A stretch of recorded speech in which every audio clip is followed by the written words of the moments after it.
So we're coming up to our first presentation session, and just before I forget, the session is sponsored by Van Hoot Coffee. So everybody give a round of hand. And the presentation is going to be Pat Byrne of Fatigue Science. And Pat, how many people here are hockey fans? Okay, and you can confess this in this group. How many people here are Canucks fans?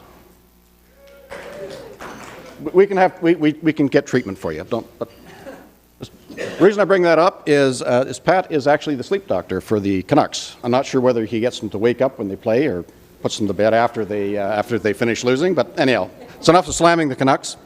He's the sleep doctor for the Canucks. I thought that would be an interesting lead-in for you. He has got a Bachelor of Science in Biology and Chemistry, a Master of Science from Western Washington University, and is a certified industrial hygienist.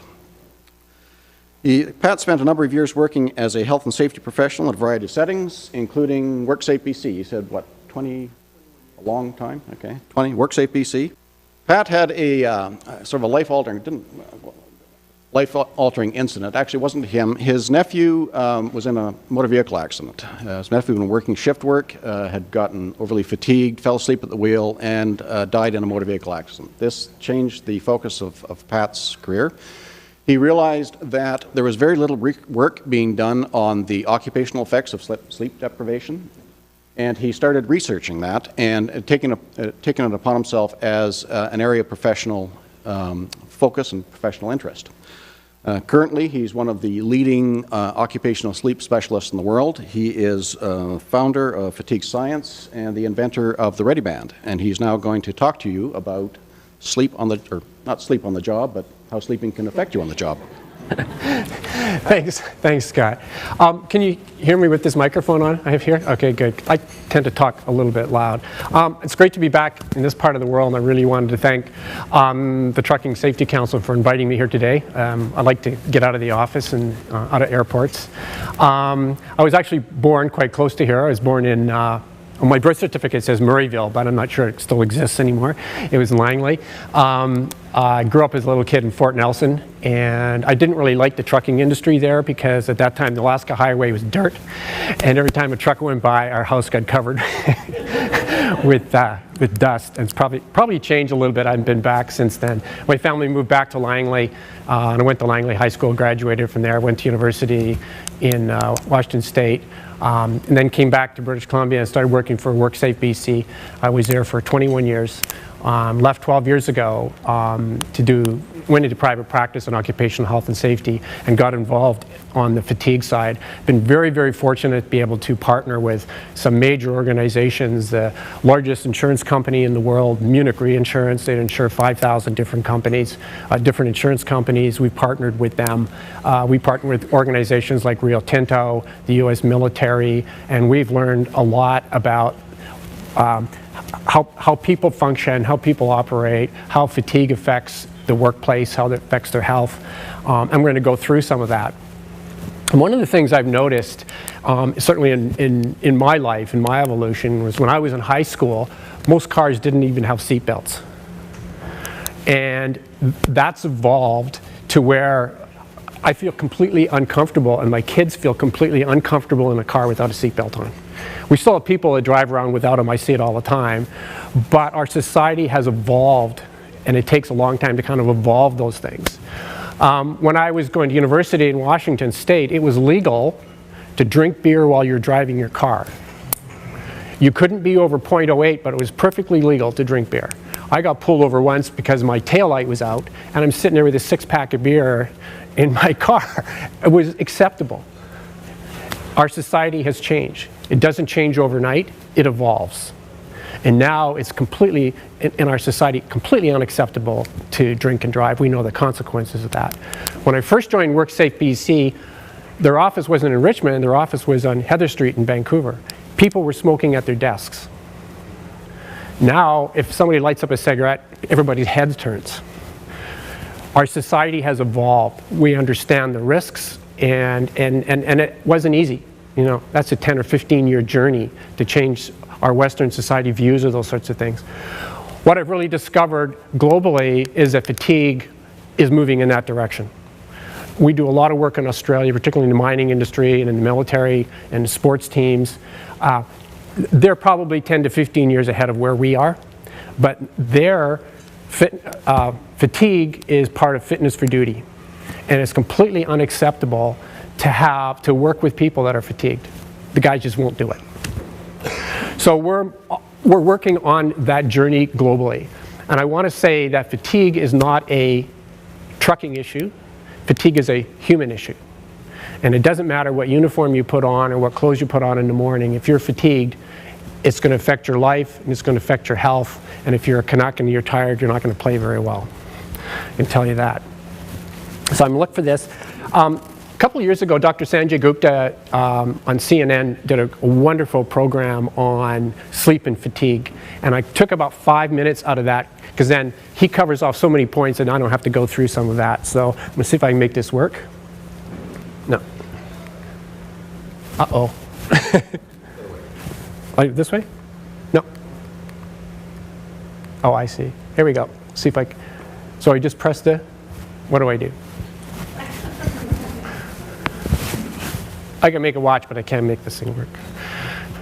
Okay. Can we turn up the sound a bit? We now return to sleep. No, we need some sound volume. Sanjay Gupta. Lots of volume. We live in a world where day and night no longer matter. We can work, play, eat, pretty much do anything we want around the clock. What we don't do enough of is sleep. I would say that I average about 6 hours of sleep. About 4 to 6 hours, maybe. Probably get 4 or 5 hours. 4 or 5 hours. I'm tired every day. Every night I'm tired. As a society, we are chronically sleep deprived, researchers say. Most of us need 7.5 to 8 hours of sleep, but we're only getting an average of about 6.5 during the week, a little more on weekends. This shortfall doesn't go away. In fact, it builds. Researchers call this our sleep debt. Day after day, living on reduced amounts of sleep, you become more and more impaired, more dependent on caffeine, have more difficulty concentrating, at greater risk for falling asleep, more difficulty remembering, but you think you're doing fine. The facility is set up to control those factors that typically influence sleep-wake behavior. Chronobiology lab at the University of Pennsylvania. Sensors. His lab deprives healthy people of sleep to see how they do. The baby cried and upset her Mother. He could not believe his son stole a Quarter. Red, green, red. Stay up for 24 hours like this test subject, and you're likely to perform as well as someone who's had a couple of drinks. Here's something else. Experiments show the majority of people sleeping 6 hours a night for a week will result in mental lapses and sleepiness, as severe as if he'd stayed up all night long. Long-term, lack of sleep can have serious consequences on our health. The less you sleep, the more likely you are to die of all causes, or to have a heart attack or a stroke, or to have diabetes, or to have weight gain.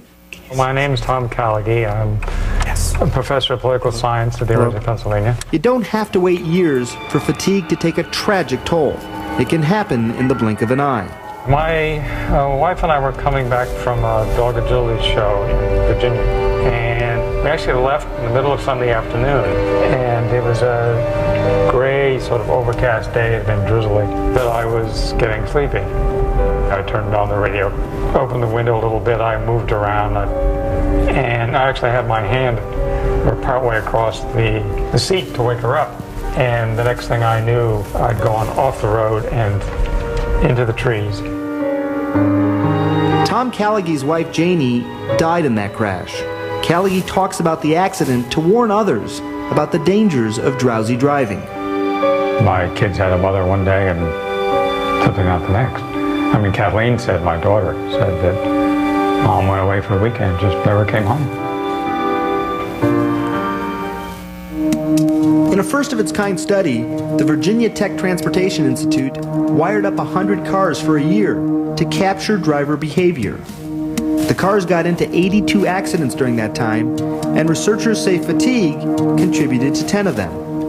Here, we see a driver in the study nodding off for a moment and almost running off the road. According to federal estimates, drowsy driving causes 100,000 crashes a year in the United States, resulting in 1,500 deaths and 71,000 injuries.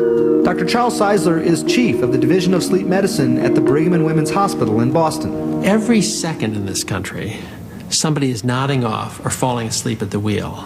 And every 2 minutes, that's 30 times an hour, there is a fall asleep crash on our nation's highways associated with people who haven't gotten enough sleep at night. If you are nodding off, experts agree.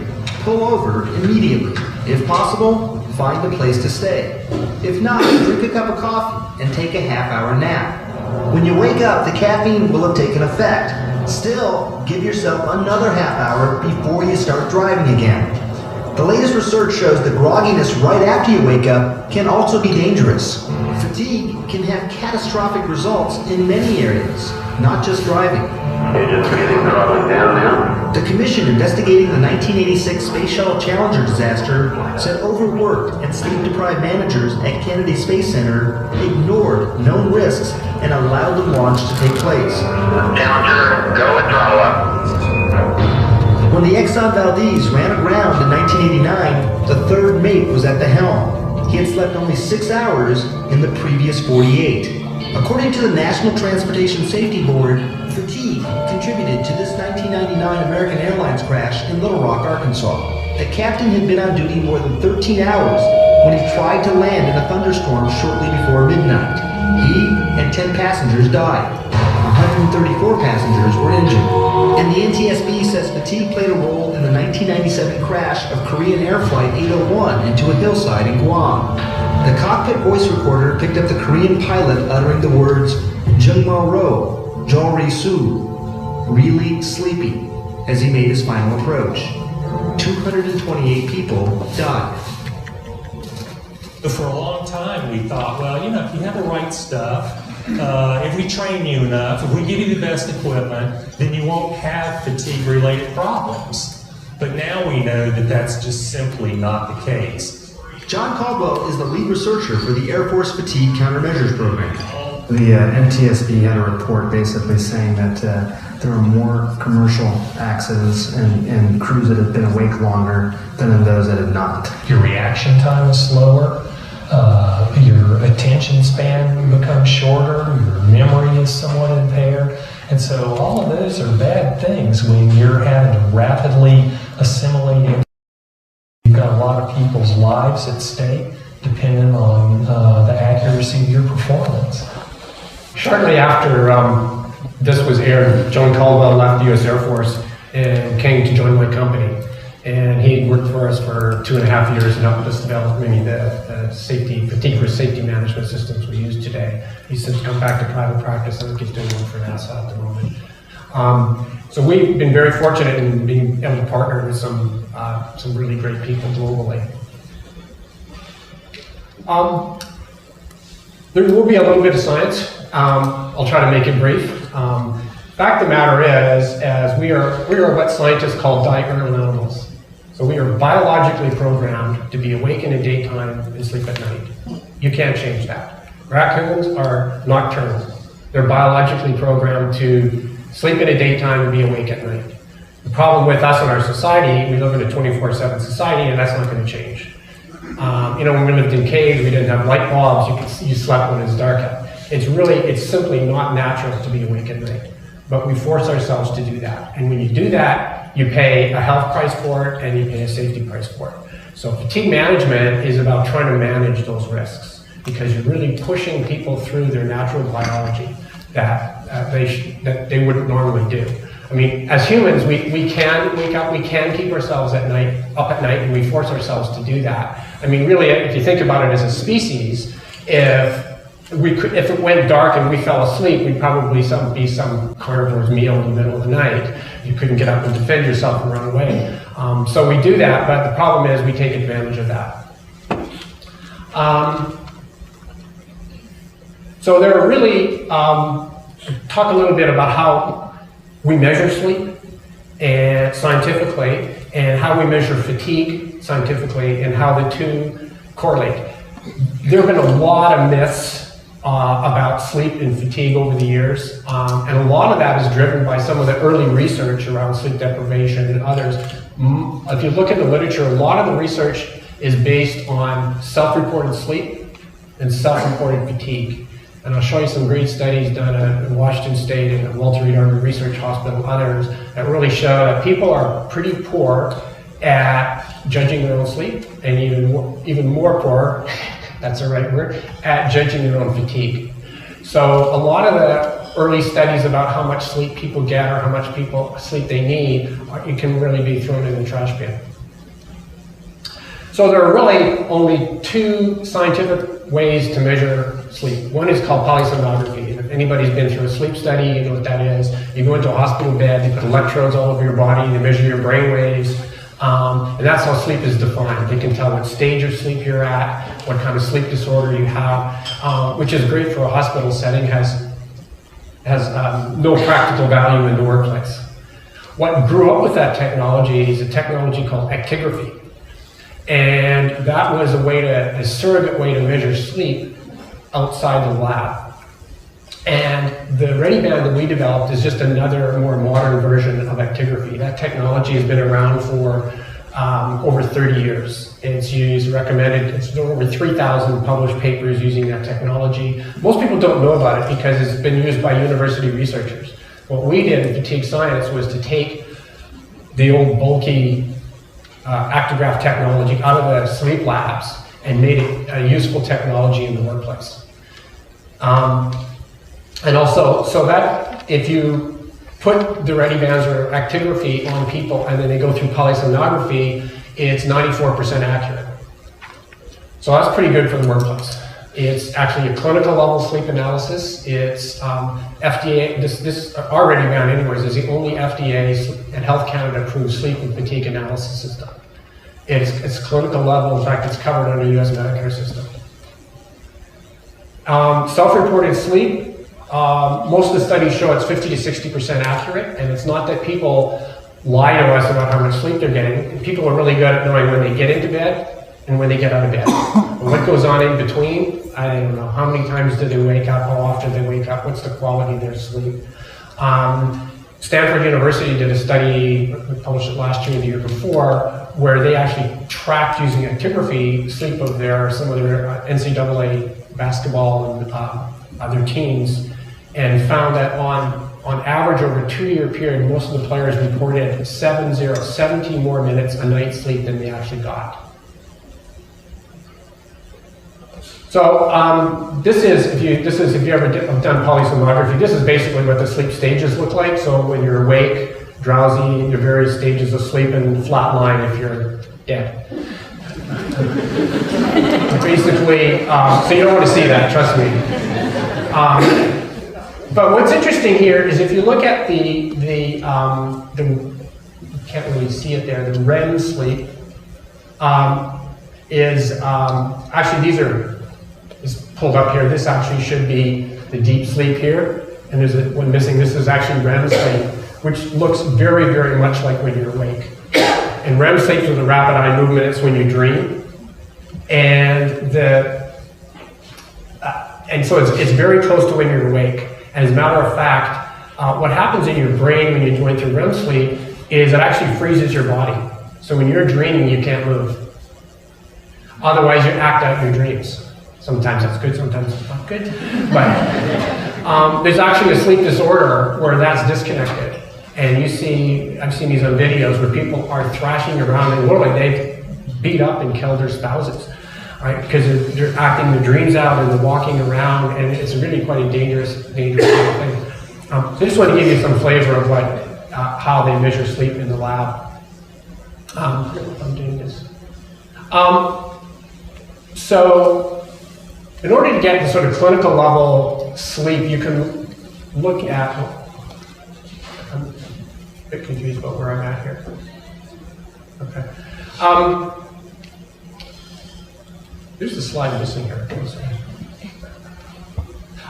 So one of the things you get when you wear the ReadyBand, I'm just going to show you, is actually get the hours of sleep and how many times you wake up and how long it takes you to fall asleep, a whole pile of different kind of statistics. What we did was, and I'll show you that technology, was to marry up some technology from the US military. What they did was they spent 12 years and $18 million with obviously captive audience and figured out how people performed under various sleeping conditions. And they created a software program that can predict, based on your sleep patterns, what the change in your reaction time is going to be and what your accident risk is going to be. And so we've been lucky to get our hands on that technology and to marry it in with the Ready Band. I'm going to come back to this in a second. It's just kind of the corporate reports that we can do. So this is the kind of report that you get on the sleep side. So the blue is when you're sleeping, and the dark area is when you're awake. So you can see when you fall asleep, when you wake up, how many times you wake up, and that sort of business. So it's very interesting. People are fascinated to look at their own sleep. It's a great screening tool. We can tell whether you likely have a sleep disorder or not.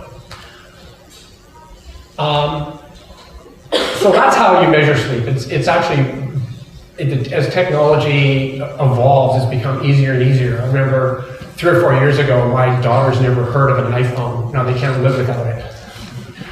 Technology evolves quickly. And certainly on the sleep and fatigue area, it's evolved very quickly. How we measure fatigue is in the lab. They use what's called a PVT, or what's called a psychomotor vigilance task. It's basically a little Game Boy and a reaction time thing, and it's about a 10-minute test. And so that is the only scientifically valid, objective way to measure fatigue. It's not looking in somebody's eyes, it's not asking them anything, it's not looking at their head bouncing around. When you look at the research around sleep and fatigue, it's about reaction time and ability to concentrate. So I'm going to show you a couple of sleep restriction studies that were done at Washington State and Walter Reed Army Research Hospital. It's a little bit of science, but I'll walk you through it. It's easy. So what they did was they took groups of people for 14 days into a lab, and they restricted their sleep. So they put them through polysomnography. They knew exactly when they were sleeping, when they weren't sleeping. And then they gave them those reaction tests. And so what you see here are people with 8 hours of sleep for 14 days. And what you're seeing is a slight increase in the number of mistakes and the slower reaction time that they make over a 14-day period. Which is interesting because we've always been led to believe that 8 hours of sleep is what you need to get by every day. The truth is, if you actually look at how we perform in an objective testing, it's more like 9 to 10 hours to flatline that. And lots of good studies on the sports side as well to show that. That's what we pushed for the Canucks when we first started. We were pushing 8 hours of sleep. Now we're pushing 9 and 10 hours of sleep. Trying to create those windows for the players because that can actually max your reaction time out. The second group is people with 6 hours of sleep over 14 days. So you can see they start performing worse and worse and worse as their sleep debt increases. And people with 4 hours of sleep perform pretty poorly on a regular basis. These are the kind of people that have sleep apnea, restless leg syndrome, other kinds of medical issues or lifestyle issues. You're making huge numbers of mistakes with 4 hours of sleep every night. What's fascinating about this study was when they take that PVT test or reaction test or black boxes, so they don't know what their scores are. They ask them to self-rate their fatigue. And this is what they self-rate. So the 8-hour people said, you know what? Having 8 hours sleep is perfectly fine. I think I'm perfectly good. People with 6 hours and with 4 hours of sleep, only the first 2 nights did they report being fatigued. Then after that, they said, you know what? I feel the same as I did yesterday. This is what's absolutely scary about fatigue, is they're not lying. This is a phenomenon called renorming. So how you feel today is based on how you felt maybe yesterday or the day before, but not last week. So humans get used to low hours of sleep, and that starts to feel normal to them, but they can't function on objective testing anywhere near they could with 8 to 10 hours of sleep. And you hear this all the time. I've had this argument with not just Canuck players, but a lot of the sports teams who are global. I feel fine. What they do is they confuse how they feel with how they can perform.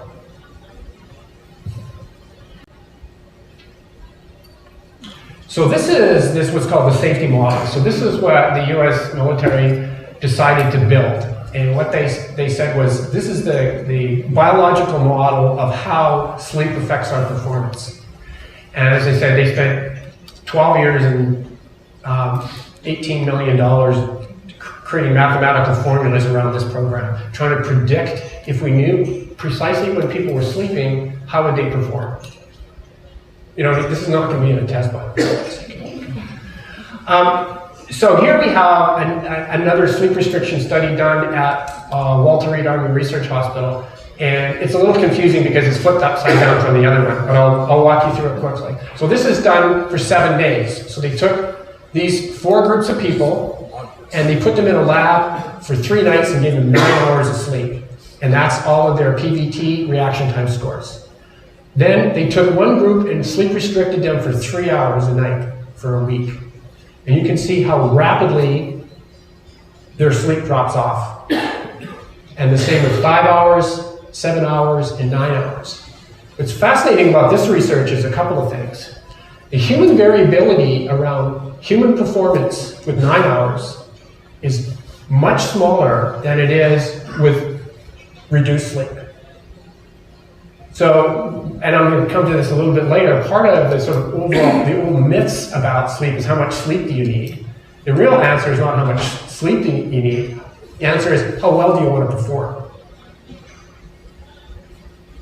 As I said, the studies done at Stanford last year around with their basketball program, they said you can max out, these numbers are even smaller, and you can max it out at 10 hours. What's also fascinating about this is if you look at the recovery phase. So after a week of being sleep deprived, they give each of these groups 9 hours of sleep. And you can see after 9 hours of sleep, except for the 9-hour group, nobody fully recovers. And we can tell now from the software that if you're awake for 24 hours, it's going to take you 5 nights of 9 hours of sleep to catch up that sleep debt. And this is one of the, quite frankly, using this software technologies is how we work with the Canucks and help them work on the whole recovery part of travel and how we change some of their travel issues. For example, I mean, they're at the mercy of certain things as you guys are. For example, in the NHL, you cannot travel the day of a game. So if you have a back-to-back game, you got a game in New York and a game in Florida, you have to go after your game in New York, hop on a plane and fly to Florida that night. So there are certain rules you have to follow. And so, particularly in back-to-back games, you can't do anything about that. That's the NHL rule. So what you want to do is work backwards in the schedule to make sure that the players, before they get into their first game of a back-to-back game, have no sleep debt. So a lot of the juggling that we've done with them over the years hasn't to do with the exact game, but often sometimes 2 and 3 or 4 games back, where we'll have them stay over in Minnesota trying to catch up on their sleep debt before they head into back-to-back games, those kinds of things. So this technology has been used, I think, pretty successfully by that organization and others as well. But what I want to show you here is that software program that we have attached to the ReadyBand, how when they looked at this actual study, the Walter Reed study on the PVT scores, if all they took out of that was the sleep and they added it into the software program, sorry, why is this doing that? I'm sorry, this is a slightly different version of the slide. Basically, the software program tracks all of these things identically, captures 98% of the data. It's incredibly accurate. So we know exactly when people sleep. We can tell exactly how they're going to perform anywhere on here. There have also been some other interesting studies done over the years in Australia and the US, where what they do is they put groups of people in a room and feed them alcohol and check their blood alcohol levels and test their reaction time with the PVT scores. Then they did the same thing, but instead of giving them alcohol, they just keep them awake for long periods of time. So what you see is if you're awake for 18 and a half hours continuously, you score the same on a PBD test as somebody that's 0.05 alcohol. If you're awake for 21 hours, you score basically the same as somebody that's 0.08 alcohol. There's a lot of differences between being drunk and being tired, but where they intersect is reaction time and your ability to concentrate. As a matter of fact, if you guys drive in New Jersey, it's a criminal offense, punishable up to 10 years in prison, to be awake 24 hours to drive. Treated the same as drinking and driving. And there's certainly moves in Congress, other parts of the U.S. to make that, to bring that into their legal structure. Because, you know, the same reason we don't want people to drink and drive is not because we don't like alcohol. It's because it affects their reaction time and their ability to concentrate, which is exactly the same thing as being awake for long periods of time. Not me. So here's what's going on with our society. This is a 4-year study done in the United States, in arguably not necessarily demographics, 18, 19 to 22-year-olds who are in university. And this is their actual measured sleep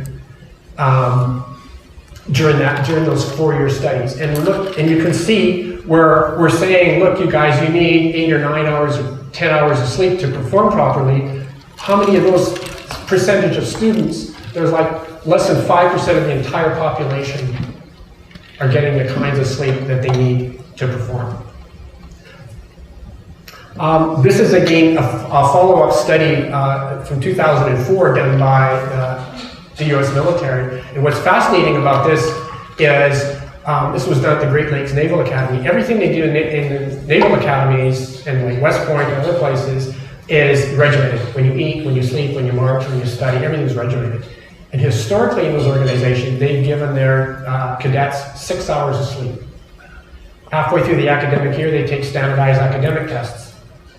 And so what you're looking at here in 2000 is the range of standardized academic scores with 6 hours of sleep, range of standardized academic scores with 6 hours of sleep in 2001. 2002 is a transition year, and in 2003, you're looking at the range of test scores with 8 hours of sleep. It's not only statistically significant, the lowest scores with 8 hours of sleep were higher than most of the higher scores they've ever had in that institution. They completely changed how they do things in the U.S. military academies now because of that. This is a difference on average of an 11% difference in your grades. The difference of your body to be able to retain information from 6 to 8 hours is phenomenal. So you pay a lot of different prices for not getting the sleep you get. It's not just you could fall asleep behind the wheel. It's not just you're drowsy. There are huge health and mental effects. I'm going to show you a couple here. And if any of you guys are interested in any of the actual research on this, our booth over here, people will take your card or your name and address and email, and we'll send you the original research, anything you're interested in here. There's great increases of cardiovascular disease. Low sleep hours is associated with increases of up to 50% in diabetes rates. And in fact, there's lots of great studies out to show if you're a diabetic and you're a poor sleeper, you're having a really hard time controlling your insulin. Increased weight gain and obesity. People who do not sleep at least 8 hours a night have a hard time, really hard time losing weight. And it's not just because they're awake longer, the refrigerator doors open more often. It's a lot more complicated than that. It's because we're diurnal animals. We're supposed to be sleeping at night. And our biological systems need to be repaired, and we need to get that kind of sleep. And when you cheat on that, you pay a price for it. There are lots of people, certainly in the mining industry we work with, and they've been fighting with obesity within their population for a long time, and without a lot of great success. And one of the reasons is that a lot of them have sleep problems, and so you need to fix those kinds of problems before you can get the really great advantage of some of the other programs. You become way more dependent on caffeine if you're not sleeping. We talked about the memory loss. There's increases of deaths from all causes, heart attack, stroke. I mean, quite frankly, the health side of being sleep deprived is probably bigger than the safety side. So talk a little bit about safety here.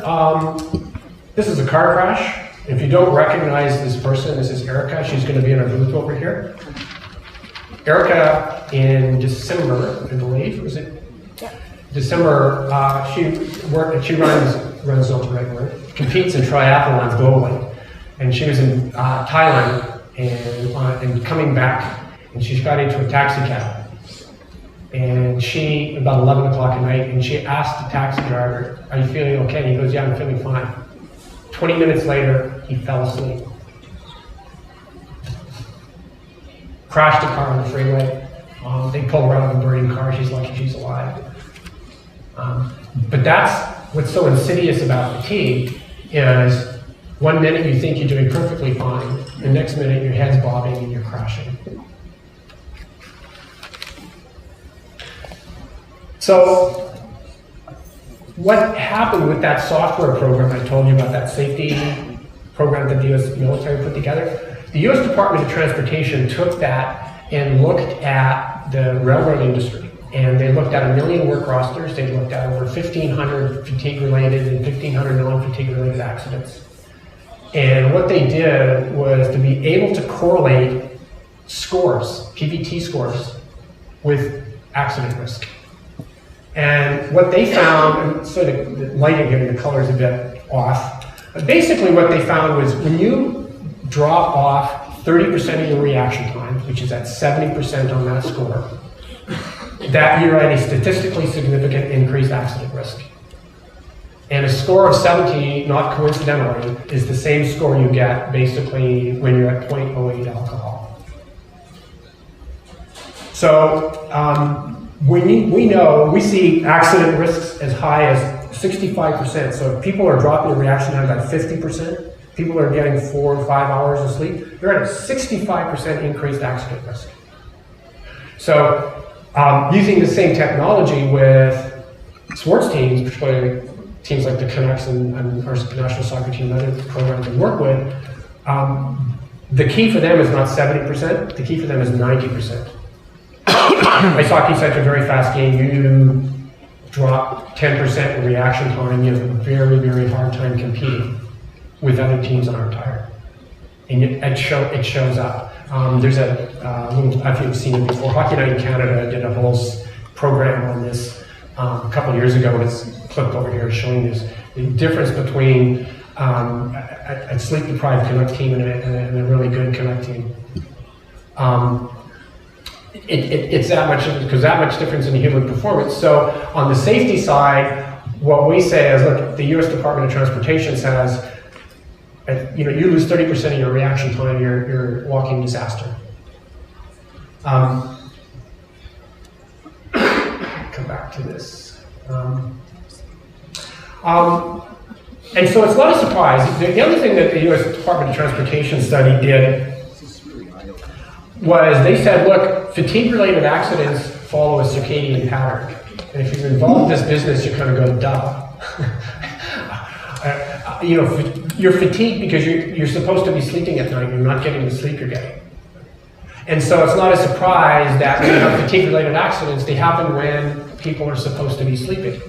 So what you're looking at here is a long-term study with over 75,000 errors over, I think it was a 20-year period in Sweden, where they graphed the errors by time of day.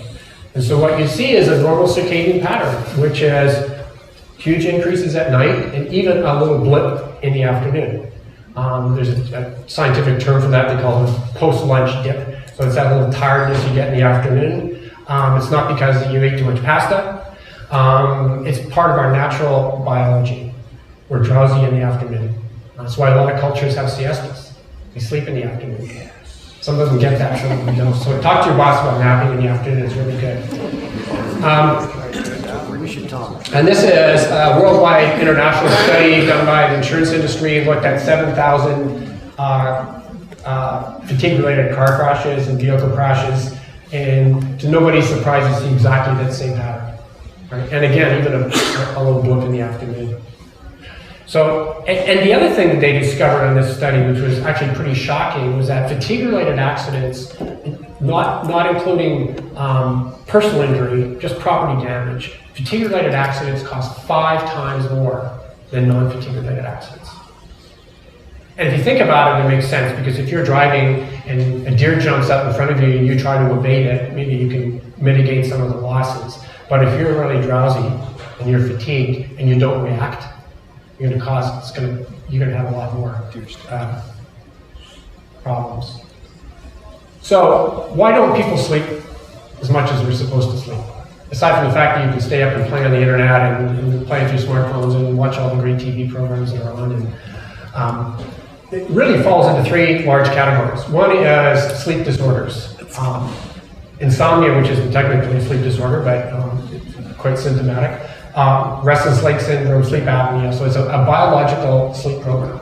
I know sleep apnea gets a lot of, it's the poster child for sleep disorders, and it gets a lot of attention, but there are 80 other sleep disorders. And certainly with the Ready Band, one of the goals we wanted to do was to be able to screen out people who we can't tell what sleep disorder you have, although I've seen enough of it that I can tell you. But we can tell you whether you likely have one or not, and whether your sleep difficulties is self-induced or whether it's caused from a medical condition. There are work-related factors, such as shift work or jet lag. And so there are companies around that design their work, in the South they call it masters, but work scheduling, so that the workers actually don't have the proper window to sleep. They build in a situation, much like a back-to-back game in the NHL, they build in a situation where the workers cannot get the sleep they need. I'll give you an example here in British Columbia, the firefighters' work schedule. And shockingly, it's actually built into the law in British Columbia. They have to work 2 10-hour days, followed by 2 14-hour nights. And the transition from the second day 10-hour shift to the 14-hour shift gives them the opportunity really to get 3 hours of sleep. Shocking. It was designed 20, 30 years ago. It built into the law in British Columbia. And there are other groups, the mines in Australia we work with. They fly in, often 5-hour commute, to these mines out in the iron ore mines in the middle of nowhere. Then they work 7 12-hour days, and followed immediately by 7 12-hour nights, and a week off. And the way they built that in is the transition between day shift and night shift is horrible. And these guys are very sleep deprived. They've done some really amazing creative things just by having the Ready Band technology, and the other technology is to actually look at what's going on in their organization so they can make smart choices. They figured out the 2 highest fatigue-related areas within your organization was at the end of the very first day shift and at the end of the last night shift. That's where they're having all their accidents. And the reason they were having all their accidents at the end of the first day shift was because these guys are just awake really long. You know, like these people on the alcohol study, they're just awake. These guys have to get up at 1 or 2 o'clock in the morning, drive to an airport, fly 5 hours to get to the mine. So what they did was they said, okay, if you're awake for more, and I think, I forgot it was 13 or 14 hours, you're still working, you're still on our site, but you're not allowed to do any safety sensitive work. You're not operating equipment, you're not doing anything you can hurt yourself. The second, and they eliminated those accidents on that, because that's what was happening. People were just tired and crashing their vehicles. And on the last night shift, what they did was, they said, you know, our productivity is so low on night shift, they actually shut the mine down, put on a skeleton crew at 2 in the morning, and sent the guys home to sleep, back to their huts, wherever they're called dungas, sleep in their huts for 5 hours before they flew them home. And they eliminated accidents on the last shift, lost no productivity. So it's not about changing your work schedules, it's about educating people, it's about having the real knowledge about what's going on in your organization so that you can make smart decisions about the health and safety of your staff. And the last one is really self-imposed factors, which is, of course, students cramming, people have very weird schedules, particularly we see smartphones, internet, people stay up late, and what happens when you're on those kinds of technologies, is your brain's going a million miles a minute, and then you shut it off and try to get to sleep, and you can't get to sleep. So there's some education around that. That helps. So this is a sort of traditional way we've looked at sleep, which is sort of 7 to 8 hours a night, and that kind of varies during our age. Just a couple of things I want to mention here, and that is adolescence. I'm sure you probably don't have tons of adolescent drivers, but adolescents really are people up to 24, 25 years old. Their brains aren't fully developed. Adolescents have a slightly different natural circadian pattern than adults do. They stay up late at night and they sleep in the morning. That's part of their natural biology. My father used to say to me, "We lazy, but I don't want to get out of bed." No, that's what teenagers do. But we fit them into our society. We get them up early, and because we drop them off to school and away to work. But that's part of their natural biology. The other thing is adults. And as you get older, we all do, and stuff starts to fall out. And part of what starts to break down is our sleep architecture. So while we still need 8, 9, 10 hours of sleep to function properly, we can only actually get sometimes 5 or 6 hours of sleep in a block.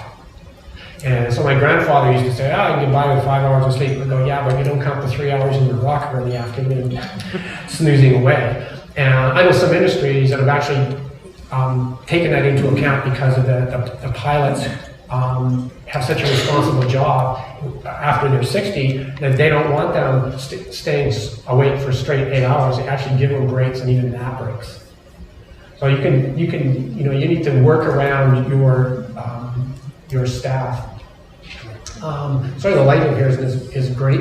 I'm just going to mention a little bit about the Ready Gun. I know we've got a few more minutes, and I know you guys probably have a few questions. All this is just like your iPhone. It's just accelerometers. Just measures motion 16 times a second and catalogs it. And we can take weeks and months of data, push a button, download, and goes through an algorithm that converts that into sleep. That's 94% accurate. It goes through that safety model algorithm that turns sleep into fatigue and accident risk data. So when you push the button here, it'll tell you not only about your sleep, but it'll tell you how it affects your life and how it affects your safety, which is really critical if you want to change people's behavior. It's a bit like trying to go into a weight loss program with no weigh scale. This is a weigh scale. This is a way, because my background is in industrial hygiene. So if we want to measure noise, we get out a sound level meter, we go measure noise, and we go, okay, this is too noisy, let's see what we can do to fix it. Let's go back and measure it. Yep, we fixed it. Until this technology came along, we had nothing like this from a health and safety perspective to deal with sleep and fatigue in the organization. And it's really about two things. It's about providing information to the company so that they can make intelligent decisions about their scheduling, intelligent decisions about their staff, and really understand what their accident risk is. That's why the insurance industry loves this stuff. But it's very educational for individual people because it's a shared responsibility. My view is the companies need to arrange their work schedules to give the workers the opportunity to get the right amount of sleep, but it's up to the workers to take advantage of that. It's their life, it's their health. We work with the regulatory agencies in Australia, the main roads in Queensland and Victoria Transport, help them with their technology, help them design some work rest schedules that are built into their regulations. And the discussion is, okay, they need 8 hours, so we'll give them an 8-hour break between this trip and this trip. Well, people have a lot more to do in their lives than jump off the truck and go to sleep and then jump back on the truck again.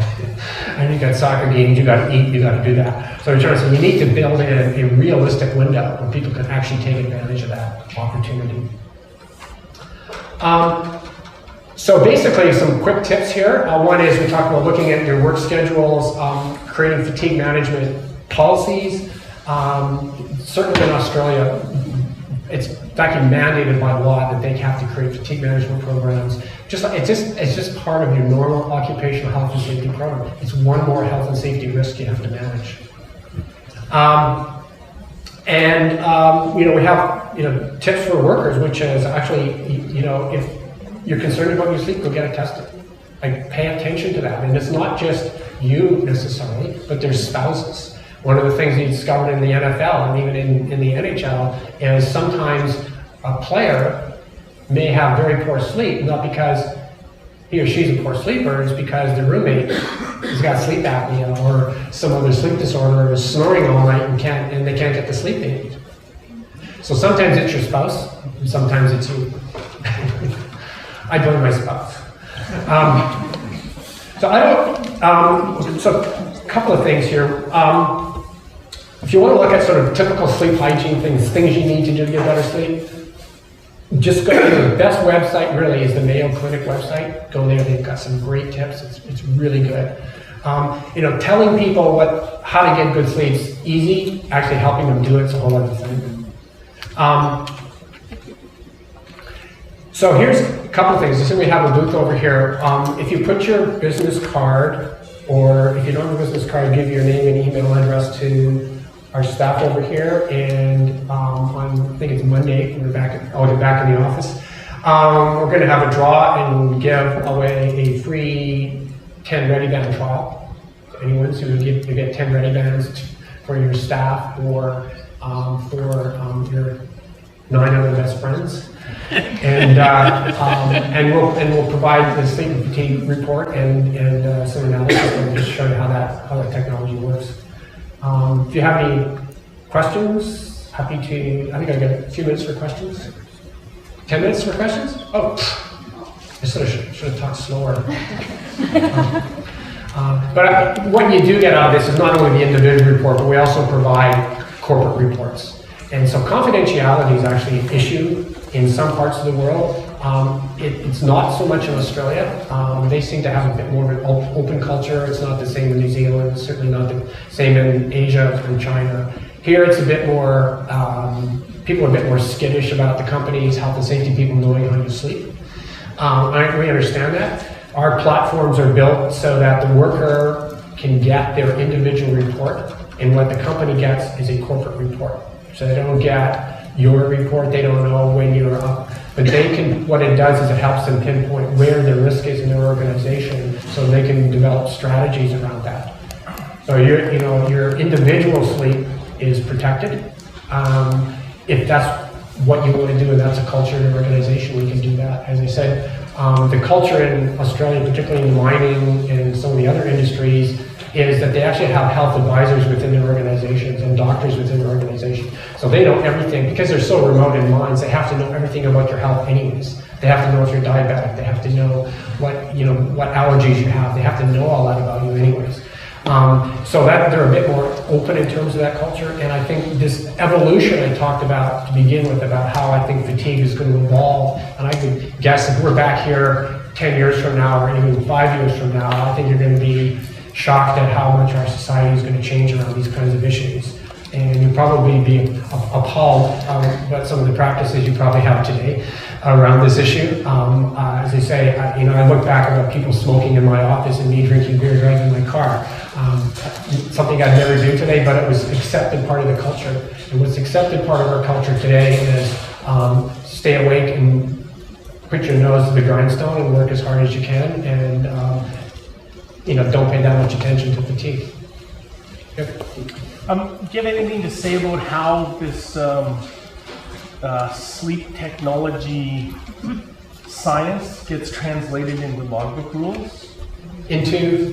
Driver's daily logbook rules? I've talked to Transport Canada. I came from a regulatory background. If you know my background, I was a regulator. In fact, I was in the appeal division for 9 years. Hearing the appeals of all the health and safety plans in the province. My background came as a regulator, and we have this discussion all the time with the regulators we work with, which is you're making assumptions when you create a rule around how long you can drive for, how long you can, what kind of rest periods. You're making assumptions about what the quality and the quantity of sleep people are actually getting during those windows. And what we challenge them to do is, why don't you just take a group of workers who are on those and look at their logbooks and look at their sleep and see whether you've actually created the opportunity for them to get the right sleep. And if they're not, get in and fix that. I've come away from the whole regulatory side personally on the transport side. I think if companies can design their scheduling and the rosters to give the people the right opportunity, and they give them the tools to make sure that sleep gets tested, and then they're not going to be driving fatigued. And there is some, some human flexibility around how that's done. I mean, it's much like you do driver training. You teach them how to drive a truck. You're a competent driver. You send them on the road, but you're at the mercy of their behavior when they're on the road. So it's so it doesn't matter how many rules you have in place. People will do silly things. Every summer that I can imagine, probably the last 5 or 10 years, there's an article of some family from Alberta driving with a van full of people, leaving 2 o'clock in the morning, driving straight through into British Columbia and crashing at 9 or 10 o'clock in the morning. Yeah. Happens all the time. Every summer, at least one. Every summer, right? Coca-Cola everywhere. It's part of, the message really today is part of building that kind of culture within your organization, having that kind of discussion as associations. How do we move forward with changing our society's behavior around fatigue? Great, that's it for questions. Yeah. Oh. Mike, yeah. Go ahead. Can I just real quick? When you talk about, like 8 or 9, 10 hours sleep, and let's say your person will get 6 or 6.5 or 7, whatever it is, if you nap, or you have like an hour nap or a 20-minute nap, does that help? Yes. It does. Yeah, napping is good. Napping is a bit like caffeine. You got to be careful when you do it and how much you take. Yeah. Right. Virtually all the Canucks, they'll tell a big secret. Virtually all of them nap before games, game day. Napping is a way to fill up your sleep bank. But there's a couple of things about napping. One is you don't want to nap too close to your normal bedtime, because then you're not going to be able to get to sleep, because you've already started to fill up your sleep bank. The other thing about napping is you get what's called sleep inertia. So you get that groggy feeling after you wake up from that. And so actually, for about a half an hour after you wake up from a nap, you're actually worse off in terms of fatigue than you are before you took the nap. So once you get over that half hour through that sleep inertia, then you're better off. An ideal nap time is a half hour, an hour, 2 hours. What's a good nap time?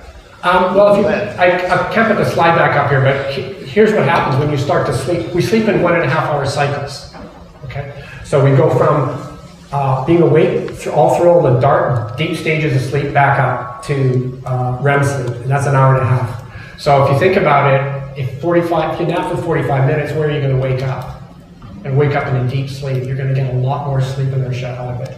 So you want to avoid more sleep inertia. I'd say, do 15 or 20 minutes, or do an hour and a half. Running out of time? Kick me out. Good. Thank you so much. I really appreciate the opportunity.